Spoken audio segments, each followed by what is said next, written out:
Gambhira bridge પર લટકેલા tanker નીચે ઉતારવાની કામગીરી શરૂ કરવામાં આવી છે। બલૂન ટેકનોલોજી વડે ટેન્કરને નીચે ઉતારવામાં આવશે।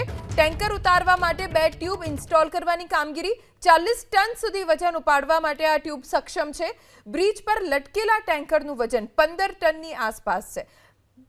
મેરીન ઇમરજન્સી રિસ્પોન્સ સેન્ટરને કામગીરી સોંપવામાં આવી છે। 900 મીટર दूरથી ઓપરેશન કરવામાં આવશે। કન્ટેનર પર કેબલ અને પાણીમાંથી બલૂનનું પ્રેશર આપવામાં આવશે। ગંભીરા બ્રિજની ગંભીર ઘટના જેને આજે 25 દિવસ વીતી ગયા, પરંતુ જે ગંભીરા બ્રિજની ઉપર લટકતી જે ટ્રક છે તે હજુ સુધી નથી નીકળી। મહત્વની બાબત છે, ટ્રક માલિક દ્વારા સરકારમાં અનેક રજૂઆતો કરવામાં આવી અને સીએમ દ્વારા આ જે ટ્રક કાઢવામાં જે તેની જવાબદારી છે તે જવાબદારી આણંદ જિલ્લા વહીવટી તંત્રને સોંપવામાં આવી। કહી શકાય અત્યારે આપણે ગંભીરા બ્રિજ ઉપર છે અને અહીં આગળ આ જે ટ્રક કાઢવાની જે કામગીરી છે તે આજથી જ ચાલુ કરી દેવામાં આવી છે। પોરબંદરની વિશ્વકર્મા નામની જે એજન્સી છે તે એજન્સી દ્વારા આ સમગ્ર ઓપરેશન અહીં આગળ કરવામાં આવી રહ્યું છે।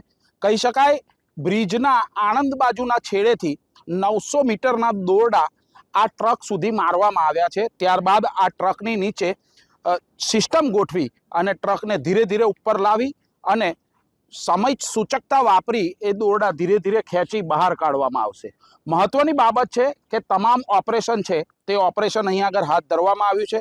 આવનારા દિવસોમાં આ ટ્રક ચોક્કસ બહાર નીકળશે, પરંતુ હજુ તેનો સમય નક્કી કરવામાં નથી આવ્યો। આ જે કેબિન દેખાઈ રહ્યું છે તે કેબિનમાંથી જ સમગ્ર ઓપરેશન છે તેની પર નજર રાખવામાં આવી રહી છે। સાથે સાથે ડ્રોન પદ્ધતિથી પણ આ સમગ્ર ઓપરેશનની નજર રાખવામાં આવી રહી છે। આ એ જ એજન્સી છે, આ એજન્સી દ્વારા અનેક ઓપરેશનો પાર પાડવામાં આવ્યા છે। જેવું કે દરિયામાં સબમરીન હોય કે મોટું જહાજ હોય તે પણ ડૂબી જતું હોય છે, ત્યારે પણ આ જ એજન્સી અને આ જ પદ્ધતિથી તે જહાજને બહાર કાઢવામાં આવતું હોય છે। તે જ પદ્ધતિ આવે આ ટ્રકને બહાર કાઢવામાં મદદરૂપ થશે।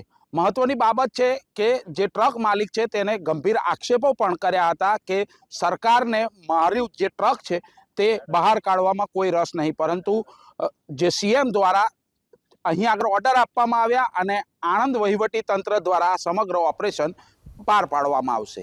જલ્પેશ પટેલ, એબીપી અસ્મિતા, ગંભીરા।